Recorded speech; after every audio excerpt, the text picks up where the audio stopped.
haatase waxaan uga galaynaa barnaamijkeena maanta waxaan kaga hadli doonaa daawadayaal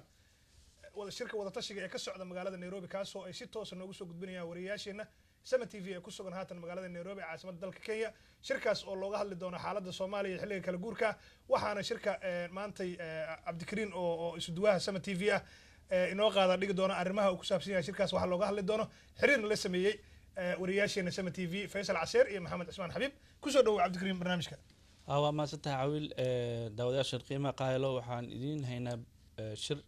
shirka ka socda magaalada Nairobi loo magac daray shirka wada tashiga waxaan idin kaga soo diyaarnay barnaamij live ku soo bixi doono barnaamijkaas oo ay noo daadinayaan studio Sama TV Maxamed Cismaan Xabiib iyo Faisal Caseer studio Sama TV magaalada Nairobi waxa ay ku dadaalayaan shirka u soo haqabtiraan dadka magaalada Minneapolis gobolka Minnesota shirka waxa studio nagu soo xiri doono Maxamed Cali iyo Maxamed Xuseen Timir iyo dhamaan oo technical maanta noo qaabilsan waxaan ka codsanaynaa inay soo daayaan link noo soo geliyaan Maxamed Cismaan ku soo dhaw aad baad maasan tahay Cabdikariin magaalada Nairobi dalkan Kenya waxa laga dareemayaa saansaanta waxgarad iyo waliba maamul goboleedyo ku soo qulqulaya kuwa oo doonaya inay ka qayb qaataan shirka la sheegay gudaha bishan April inuu ka dhici doono magaalada Nairobi oo qaramada midoobay ay galwadeed ka tahay durba waxa muuqanaya ku dhaqan gudaha dalkan Kenya gaar ahaan magaalada Nairobi ay si aad u hadlayaan waxa ka soo bixi kara shirkaasi lagu tilmaamay dib u heshiisiin inkastoo Agustina Mahiga waa mas'uulka qaramada midoobay u qaabilsan arrimaha Soomaaliya uu sheegay inay tahay mid laga arinsanayo waxa laga yeelayo bisha August su'aadan kadib marka dawladda kulgaarka waqtigeeda uu dhamaado sida Soomaaliya laga yeelayo marka dadka ku dhaqan guud ahaan dalkan Kenya waxay hadlayaan nooca noqonayo shirkan Agustina Mahiga ee qaramada midoobay ay ku baaqday oo la doonayo in dhinacyada isku hayo wadanka Soomaaliya marka laga tago xarakada Al-Shabaab oo dagaal kula jirta dawladda ku meel gaarka laakiin dhanka siyaasadda hadii ay tahay maamulada iyo waliba dawladda ku meel gaarka Soomaaliya in la isugu keeno magaalada Nairobi kadibna wada hadal loo sameeyo taa oo qaramada midoobay ay sheegtay in ay ka damacsan tahay in la isfahansiyo kooxaha wadanka Soomaaliya kala maamula ama hadii yihiin maamul goboleedyada iyagu nabadda sameystay iyo waliba dawladda ku meel gaarka oo qaramada midoobay ay si weyn u aqoonsan tahay taageero caalami ah ay siiso waxaana soo baxaya shacabkan ku dhaqan gudaha magaalada Nairobi hadii ay yihiin waxqadku in qaar badan oo kamid ah aad u taageerayaan qorshaha Agustina Mahiga ay ku aadan in shir lagu qabto gudaha magaalada Nairobi oo la isugu keenayo dhammaan maamul goboleedyada lagu dhawaaqay wixii ka dambeeyay marka dawladda ku meel gaarka ee Soomaaliya la aasaasay iyaduna ay ka qayb qaadanayaan sida la sheegay dad waxgarad ah oo lagu qadiriyo arrimaha Soomaaliya si wax la isaga yiraahdo inkastoo taasi dhaliilo badan dhinaca siyaasiyiintu ay ka soo baxayaan marka la isku soo duubo guud ahaan magaalada Nairobi waxa muuqanaysa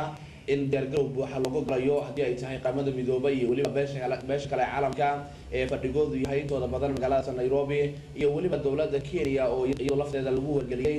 darna waa shirkaasi inay qabato marka shacabka Soomaaliyeed guud ahaan meel waliba oo joogaanba siyaabo kala duwan ay arrintan ugu hadlayaan gaar ahaan kuwa magaalada Nairobi Xabiib waa ma santahay waxaan dul martay kan sharqamisay sidoo uu qabtay shirka waxaan jecelahay inaan ku kaaga wareysto waxaan ugu maqaalaa in dawladda federaalka ay ka biyadiidan tahay shirka imaashadeeda ay u kala qaybsan yihiin dawladda kuna kala qaybsan tahay sida ninka la yiraahdo baarlamaanka gudoomiyaha baarlamaankana uu aqbalay Mahigaana inuu wadankii tagay magaalada Muqdisho bal nooga faahfaahi waxaan jecelnahay Xabiib in uu xoogaa noogu dulmaro arintana waxaan jecelnahay markale Cabdikariin aad baad u mahadsan tahay Agustina Mahiga waxa uu gaaray magaalada Muqdisho caasimadda wadanka Soomaaliya Arbacadii oo ka soo gudubnay waxa uu waraaq casuumaad u geeyay madaxda ugu sareysa dawladda ku meel gaarka madaxweynaha dawladda ku meel gaarka Sheekh Shariif Sheekh Axmed ra'iisul wasaare Maxamed Cabdullaahi Farmaajo gudoomiyaha baarlamaanka Sheekh Xasan Sheekh Aadan durba Agustina Mahiga markii uu gaaray magaalada Muqdisho kulmana uu la qaatay mas'uuliyiintaasi wax jawaab ma aysan siinin laakiin markii uu soo laabtay oo gudaha magaalada Nairobi markii uu soo gaaray waxa cadaatay in golaha wasiirada dawladda ku meel gaarka ee Soomaaliya shir ay ku yeesheen magaalada Muqdisho ka uu shir gudoominayay ra'iisul wasaare Maxamed Cabdullaahi Farmaajo waxa laga soo saaray qodobo dhowr ah oo ku saabsan hadalkii Agostino Mahiga waxaana ay kusoo gabagabeeyeen in xukuumadda ku meel gaarka ee Soomaaliya iyo waliba madaxweyne Shariif uu gabi ahaan aysan ka qayb gali doonin shirkaasi sababaha ay cuskodeen waxa kamid ah in qaranimada Soomaaliya meel kaga dhacayso iyaduna dawladda ku meel gaarka ee Soomaaliya mas'uuliyiinta ka tirsan shakiyo badan ay qabaan oo ku aadan haddii halkan la isugu yimaado oo shir dib u heshiisiin la sameeyo inay dhacdo oo kale waqtigii dawladda carta lagu soo dhisay oo madaxweyne Dr. Cabdiqaasim Salaad Xasan oo ka ahaa oo magaalada Nairobi la isugu keenay hadafkii ugu horeeyana uu ahaa in dib u heshiisiin la sameeyo laakiin dawlad in la dhiso qorshaheeda aan ahayn marka waxay isleeyihiin haddii aad timaadaan gudaha magaalada Nairobi shirkaasi aad ka qayb gashaan talow laga yaabaa sidoo kale Agostino Mahiga inuu damacsan yahay laakiin dhanka kale gudoomiyaha baarlamaanka Soomaaliya Shariif Xasan Sheekh Aadan waxa uu sheegay in dawladda ku meel gaarka ay ka qayb galayso isna casuumaadasi uu aqbalay waxaana muuqanaysa khilaaf xoogan oo dawladda ku meel gaarka ee Soomaaliya mas'uuliyiinteeda ugu sareysa ee ka dhex jira madaxweyne Shariif iyo Farmaajo ayaa isku dhinac noqonaya gudoomiyaha baarlamaanka Shariif Xasan Sheekh Aadan iyo qaar ka tirsan mudanayaashuna iyana isku dhinac ay noqonayaan shalay ahayd markii magaalada Muqdisho qaar ka tirsan baarlamaanka dawladda ku meel gaarka ee Soomaaliya ay ku qabteen shir jaraa'id waxaana ay sheegeen hadalka Agostino Mahiga inuu yahay mid wax u dhimaya qaranka Soomaaliyeed waa sida ay hadalka u dhigeen walina Agostino waxay ku taliyeen in gabi ahaan isaga baxo xaaladda wadanka Soomaaliyana ay Soomaali leedahay iyana ay garanayaan mustaqbalka hadal kale oo yana ra'iisul wasaaraha dawladda ku meel gaarka ah wasiirro ku dhow ka soo yeeray ayaa lagu sheegay in ayaha wadanka Soomaaliya xaq u leeyihiin inay ka tashtaan dadka Soomaaliyeed laakiin Agostino Mahiga uu yahay nin qorshe kala damacsan waa sida yana dawladda ku meel gaarka mas'uuliyiinta tirsan ay sheegeen dhanka kale haddii aan u laabano Agostino Mahiga waxa la sheegay sidoo kale in casuumad uu gaarsiiyay dawladda la magac baxday Somaliland iyo waliba maamul goboleedka Soomaaliyeed ee Puntland wararka naga soo gaaraya Somaliland waxay sheegayaan in dawladda Somaliland ay diiday in shirkaasi ay ka qayb gasho waxana ay sheegtay in sharafteeda sumcadeeduba lagu wiiqayo inkastoo dadaalada lagu doonayo in shir noocaas oo kala qabto kalsii horeysaba qaramada midoobay ay qorsheynayso inkastoo ay sir ahayd laakiin maamul goboleedka Soomaaliyeed ee Puntland madaxweyne Dr. Cabdiraxmaan Faroole oo isna saxaafadda la hadlay waxa uu sheegay maamul goboleedka Puntland inay ka qayb galayaan kulankaas oo ayna aqbalayaan haddii Soomaaliya la heshiisiinayo isagoona waliba ku baaqay in kulankaasi ay qayb ka noqdaan haweenka Soomaaliyeed qaar ka tirsan waxgaradka Soomaaliyeed ayaa iyana cambaareeyay waxa ay sheegeen in hadalka Agostino Mahiga iyo waliba qorshihiisu uu yahay midan Soomaaliya anfacaynin laakiin haddana qaar kale oo iyana ka tirsan waxgaradka Soomaaliyeed ayaa iyana waxa ay sheegeen inay tahay xilligan mid ku habboon in Soomaaliya iyana la heshiisiyo waayo haddii dhan loo eega waxay noqonaysaa mid ay ku andacoonayaan odayaasha Agostino Mahiga taageersan in Soomaaliya xilligan aysan ka jirin dawlad macno leh marka laga tago dawlad ku meel gaarka oo Muqdisho ku sugan oo ciidamada AMISOM ay hogaaminayaan maamul goboleedyadana way soo badanayaan maadaama ay soo badanayaanna dawladda ku meel gaarka ay hoos tagaan bal in la sameeyo maamul goboleedyo dawladdu ay aqoonsan tahay qaramada midoobay caalamkuna ay lacag siinayaan dhanka kale dawladda Djibouti oo iyadu si weyn gacan kaga geysatay dawladdan ku meel gaarka iminka jirta oo madaxweyne Shariifna lagu soo doortay gudaha wadanka Djibouti ayaa waxay ka digtay qorshaha qaramada midoobay iyo hadalka Agostino Mahiga dawladda Djibouti wasiirra u hadlay waxay sheegeen in sinaba aysan ku taageeri doonin qorshahan gudaha magaalada Nairobi lagu qabanayo shirka dib u heshiisiinta lagu sheegay waxaana dawladda Djibouti cadeysay inay ka soo horjeedo tilaabo kasta oo lagu burburinayo dawladda ku meel gaarka ee Soomaaliya waxaana ay u muuqanaysaa in dawladda Djibouti iyadu wax badan ay ka ogtahay qorshahaasi maadaama ay kamid tahay urur goboleedka IGAD ururka midowga Afrika iyo dawladaha laga arinsado amaba lagala hadlo arrimaha Soomaaliya marka la isku soo duubo inta ogolaanaysa amaba inta diiday shirkaasi wali si weyn mu kala cada warar kale oo yana magaalada Nairobi qaar ka tirsan ila ku dhow qaramada midoobay ayaa waxay sheegayaan iyo xafiiska Agostino Mahiga in waraaq kale markale Sheekh Shariif Sheekh Axmed iyo Ra'iisul Wasaare Maxamed Cabdullaahi Farmaajo loo diray oo lagu sheegayo in ay ka soo qayb galaan inay tahay muhiim oo shirka dib u heshiisiinta magaalada Djibouti ka dhacay oo Axmed Walad Cabdallah oo xilliga ahaa mas'uulka qaramada midoobay oo qaabilsan arrimaha Soomaaliya oo garwadeen ka ahaa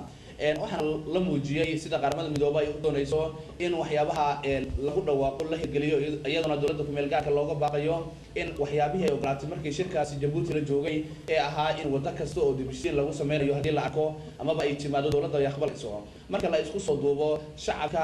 ku dhaqan gudaha wadanka Kenya ayaa sugaya in qaar badan oo kamid ah siyaasiyiinta oo ka soo qayb gala kulankan haddii ay yihiin maamul goboleedyada Soomaaliya ka jira kuwa kul horar dhisay kuwa hadda cusub kuwa kale ayana la qorsheynayo in la dhiso iyo waliba siyaasiyiinta dawladda ku meel gaarka Soomaaliya aad baad maasantahay Cabdikariim markale waad maasantihiin Xabiib Maxamed Cusmaan Xabiib iyo Faysal Caseer stuuriyaha magaalada Nairobi Summit TV waxa uu ka sharqamiyay arinta shirka wada tashiga loogu magac daray shirka wadatashiga la rabo Soomaaliya in mar labaad dowladda maadaama ay dhamaatay waqtigeedii loogu gol xaaro dowlad kale oo dadku ay ku wada dhan yihiin waxaan jecelnahay in aad mar waxaan noo daadihin doono noo sii wadi doono barnaamijyada cawil waxaana ka falanqeyn doonaa qaybta dambe arrimahan dhammaan bahda Sama TV ay ka falanqeyn doonto sida shirka iyo waxyaalaha ku saabsan arrimaha kusoo cusboonaaday siyaasadda Soomaaliya waxaan jecelnahay in aan ogeysiiyo arrimaha Soomaaliya in ay dib u heshiisiinta shirka ka dhici doono magaalada Nairobi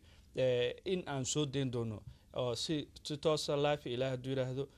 waxaan jecelnahay dadka in ay ka qayb qaataan arkaana sida wax u socdaan waad mahadsantiin cawilna hadda kusoo dhawow cawil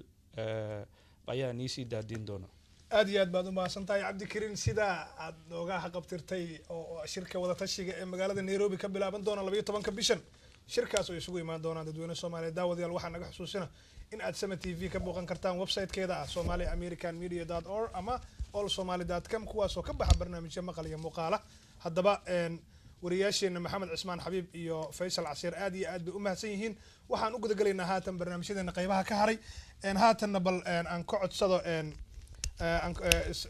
page-keena Sama TV waxaad ka soo booqan kartaan barnaamijyada ka baxa Maxamed Cali iyo heesirow aan ku wada nasano daawadayaal Maxamed Cali adiga waay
kulanti wanaagsan daawadayaal waa markale iyo Sama TV waxaan oo dhamaaday halka break garan ku guda jirno waxaan u maleynayaa heesta inaad ka hesheen haatan waxaan guda galaynaa barnaamijkii dhacdooyinka kaas oo aan ku falanqeyn doono bal shirka haatan ay qaramada midoobay ugu baaqday Soomaalida ee ka dhacaya magaalada Nairobi kaasoo loogu magac daray shirka wadatashiga ee dalka Soomaaliya waxaana jiray xilligan xilligii kala guurka oo dowladda federaalka meel gaarka Soomaaliya oo xilligeeda ku eegay balse inta